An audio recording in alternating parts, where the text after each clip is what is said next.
देखो अभी ये जो क्वेश्चन है ना, ये क्वेश्चन नंबर 1 है। और ये वाला क्वेश्चन है, ये भी सर ने क्लास में करवाया था। और इसके 4 पार्ट हैं, ठीक है। ये डेटा गिवन है हमारे पास, और इसके अंदर हमारे पास 4 क्वार्टर गिवन है और उसकी फोरकास्ट गिवन है। अब सबसे पहले हमें इसको सॉल्व करना है। इसके अंदर कुछ चीज़ें लिखी हुई, इनको ध्यान से पढ़ लेना कि अच्छा, ये लिखा हुआ है prepare production plan with level strategy और must maintain desired ending inventory. अब अगर ये लाइन ना भी लिखी होती, यहाँ पर लिखा हुआ है डिज़ायर्ड एंडिंग इन्वेंट्री, अगर ये लाइन ना भी लिखी होती हमने फिर भी इसको मेंटेन करना ही था, इन्वेंट्री को एंड पे 200 यूनिट्स को, ठीक है। अच्छा, अब लेवल स्ट्रेटजी में मैंने क्या कहा था कि क्या होता है, इसके अंदर ये सीन है कि होल्डिंग कॉस्ट लिखते हैं और हम लिखते हैं स्टॉक आउट कॉस्ट और बाद में एंडिंग इन्वेंट्री, और जो प्रोडक्शन है वो हमेशा सेम रहती है, ठीक है। अब सबसे पहले आप लोग ये लिख लो क्वार्टर और फोरकास्ट, यहाँ पे लिख लिया मैंने, ये क्वार्टर फोरकास्ट आ गया। अब हमने प्रोडक्शन कैसे निकालनी है, देखो इसको प्लस करो 5400 और 200 जो है वो डिज़ायर्ड एंडिंग इन्वेंट्री है, वो हमने ऐड कर दी इसके अंदर और डिवाइड करवा दिया नंबर ऑफ़ क्वार्टर से 4, तो हमारे पास आ गया 1400 प्रोडक्शन। लेवल में सेम रहती है इसलिए हमने सब में लिख दिया 1400। अब हमने निकालनी है हमने होल्डिंग कॉस्ट और स्टॉक आउट करना है। अब देखो इधर हमारे पास 1500 फोरकास्ट है और 1400 जो है वो हमारे पास प्रोडक्शन है। मतलब हमारे पास 100 यूनिट्स जो है वो कम है, तो मतलब 100 का स्टॉक आउट हो गया और एंडिंग में हमने ब्रैकेट में लिख दिया 100। अब यहाँ पे देखो, अच्छा एक और बात, यहाँ पर लिखा हुआ है कि capacity on regular labour time 1500 units पर क्वार्टर। हमारे पास जो रेगुलर कैपेसिटी है वो 1500 यूनिट्स की है, ठीक है, ये बात याद रखना। अच्छा, अब यहाँ पे 300 की फोरकास्ट है, प्रोडक्शन है 1400 की, तो 1400 में से हमने 300 इसको दे दिए, पीछे बच गए 1100, और 1100 में से ये वाला अब जो 100 नेगेटिव में मतलब ब्रैकेट में लिखा हुआ है इसको माइनस कर दो, पीछे बच गया 1000, तो 1000 हमारे पास आ गई एंडिंग इन्वेंट्री। और यहाँ पे होल्डिंग कॉस्ट अभी 1000 हमारे पास पॉजिटिव में एंडिंग इन्वेंट्री है, तो मतलब यहाँ पे फिर होल्डिंग आ जाएगी 1000। उसके बाद 2200 और 1400। अब 2200 जो है वो हमारे पास फोरकास्ट है, प्रोडक्शन है 1400 की। अब ये ज़्यादा है ये कम है, तो हमने ये एक तो ये पूरी की पूरी इसको दे दी, पीछे बच गए 800, हमें 800 मज़ीद और देने। हमारे पास एंडिंग इन्वेंट्री में कितना है 1000 में से 800 इसको दिए, पीछे बच गए 200 यहाँ पे आ गया, 200 यहाँ पे आ गया। अब यहाँ पे देखो 1400 हमारे पास फोरकास्ट है, 1400 ही प्रोडक्शन है, ठीक है। तो कुछ भी नहीं है, मतलब पूरा पूरा चला गया यहाँ पे। तो जो हमारे पास पहले एंडिंग इन्वेंट्री थी वही यहाँ पे आ जाएगी और वही हमारे पास अगले में आ जाएगी, सेम टू सेम। और इसको प्लस करो, होल्डिंग आ जाएगा, स्टॉक आउट आ जाएगा। अब ये करना है हमने कि लेबर कॉस्ट निकाल लो, वो इस तरह के प्रोडक्शन को जो प्लस किया है वो, और मल्टीप्लाई करवाना है यूनिट कॉस्ट। ये यूनिट कॉस्ट लिखी हुई है 30, इससे मल्टीप्लाई करवा दो, आंसर आ गया। होल्डिंग के लिए इसको प्लस करो 1400 मल्टीप्लाई बाय होल्डिंग कॉस्ट, ये लिखी हुई है होल्डिंग कॉस्ट 10, तो 10 लिख दिया। इसी तरह स्टॉक आउट कॉस्ट भी दी हुई है 100 है हमारे पास, मल्टीप्लाई 50, तीनों को प्लस करो तो टोटल कॉस्ट आ जाएगी, हमारे पास हो गया लेवल स्ट्रेटजी। अब क्वेश्चन नंबर 2 में पूछा हुआ है prepare production plan with level strategy with 300 lot size and outsource additional quantity.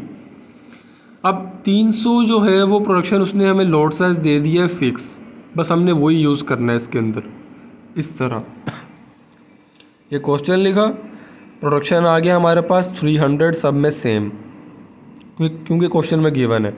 और उसने क्या कहा है कि जो एडिशनल क्वांटिटी होगी वो हमने आउटसोर्स करनी है। सिंपल सी बात है, कोई मसले टेंशन वाली बात नहीं है। अच्छा, फोरकास्ट हमारे पास 1500 है, क्वेश्चन में गिवन है, लेकिन 300 हमारे पास सिर्फ प्रोडक्शन है। तो पीछे कितना बचा? 1200 हमने आउटसोर्स करना है। इसके अंदर बराबर है तो 0 आउटसोर्स करना है। इसके अंदर 2200 फोरकास्ट है, 300 प्रोडक्शन है, ठीक है। तो हमने 300 तो दे दिए, लेकिन हमारे पास पीछे 1900 और चाहिए, तो हम आउटसोर्स कर लेंगे। उसके बाद 1400 है, 300 है, पीछे बचे 1100 हमने फोरकास्ट कर लिया। इन सबको प्लस किया और ये वाला 200 जो है वो मैंने प्लस किया, क्योंकि डिज़ायर्ड एंडिंग इन्वेंट्री है ये वाली, इसको हमने ऐड करना है खुद बाद में। इसके अंदर बेशक नहीं लिखा हुआ था, लेकिन उसके अंदर गिवन है यहाँ पे डिज़ायर्ड एंडिंग इन्वेंट्री, इसलिए हम मेंटेन करने के लिए 200 खुद से ऐड करेंगे। और इसकी बाद में यहाँ पे होल्डिंग कॉस्ट भी ऐड होगी। अच्छा, अब वही है रेगुलर लेबर कॉस्ट, इसको प्लस करो, मल्टीप्लाई बाय यूनिट कॉस्ट 30 दी हुई है, हमारे पास ये आ गया। और आउटसोर्स कितना है? 4400। अच्छा, आउटसोर्स हो या सब कॉन्ट्रैक्टिंग हो, बात एक ही है। इसकी दी हुई यूनिट 40 की, तो 4400 मल्टीप्लाई बाय 40, ये आ गया होल्डिंग कॉस्ट। इस यूनिट्स की होल्डिंग कॉस्ट लिखेंगे, होल्डिंग कॉस्ट दी हुई है 200 मल्टीप्लाई बाय, और ये टेबल में गिवन है 10, तो हमारे पास 2000 आ गया। इन सबको प्लस करो, टोटल कॉस्ट आ गई, ये हमारा हो गया पार्ट 2। अभी हम करते हैं part C. Prepare production plan with chase strategy if demand is higher then capacity, then consider overtime. अगर डिमांड कैपेसिटी से ज़्यादा होगी तो हमने ओवर टाइम कंसीडर करना है। अब इसके अंदर ये चीज़ यूज़ होगी, capacity on regular labour time 1500 units. इसको ज़रा ध्यान से देखना भी आप। लेवल में मैंने कहा था प्रोडक्शन सेम होती है, लेकिन यहाँ पे चेंज होती है। और हमारे पास क्या कहा है उसने कि जो capacity on regular labour time वो 1500 है। अच्छा, ये तो क्वेश्चन आ गया। अच्छा, ये हमारे पास क्वेश्चन आ गया, तो इसको हमने इस तरह करना है।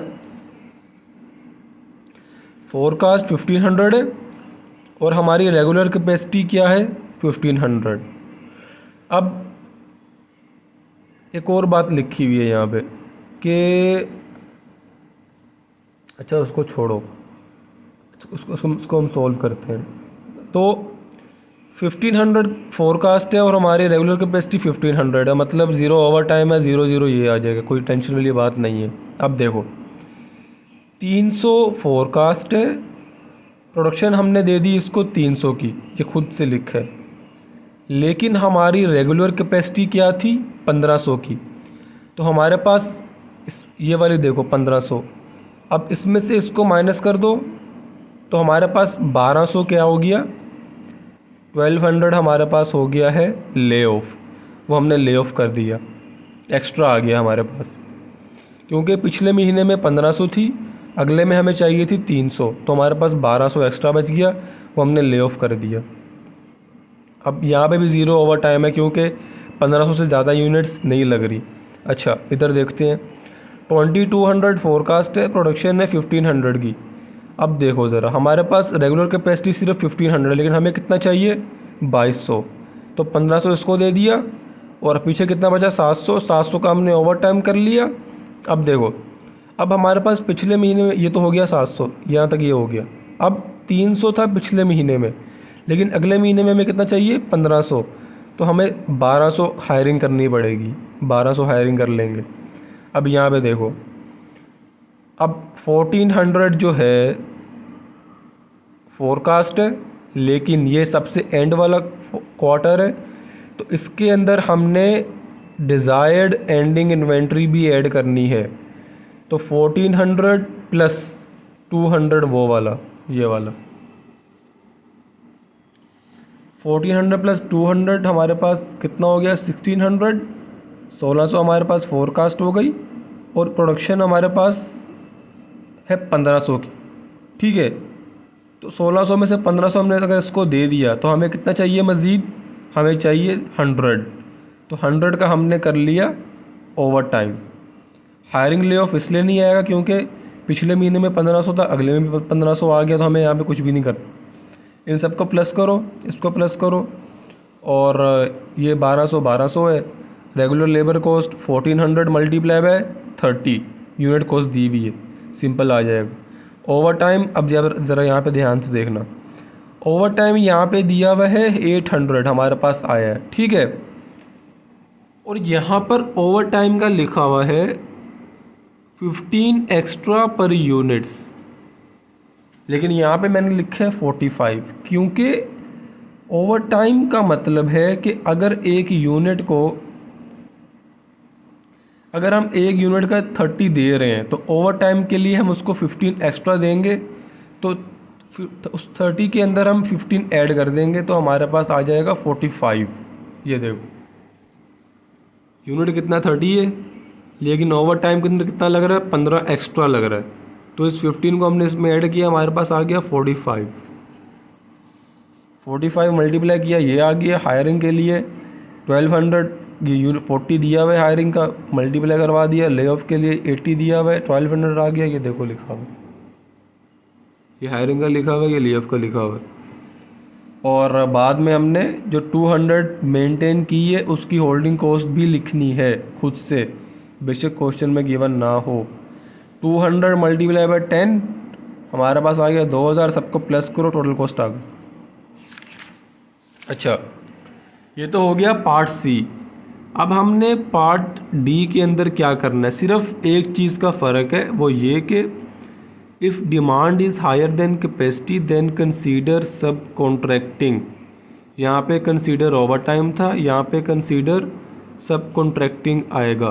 बस आप लोगों ने ये करना है, इसकी जगह पे सब कॉन्ट्रैक्टिंग लिख देना है, और ओवर टाइम की जगह पे सब कॉन्ट्रैक्टिंग, और 45 की जगह पे ये आ जाएगा सब कॉन्ट्रैक्टिंग का ये वाला 40। बस ये 3 चीज़ें चेंज होंगी, बाकी सवाल वही है। और बस पार्ट डी हो गया। ये हमारा सर ने लास्ट क्लास में यही एग्रीगेट करवाया था।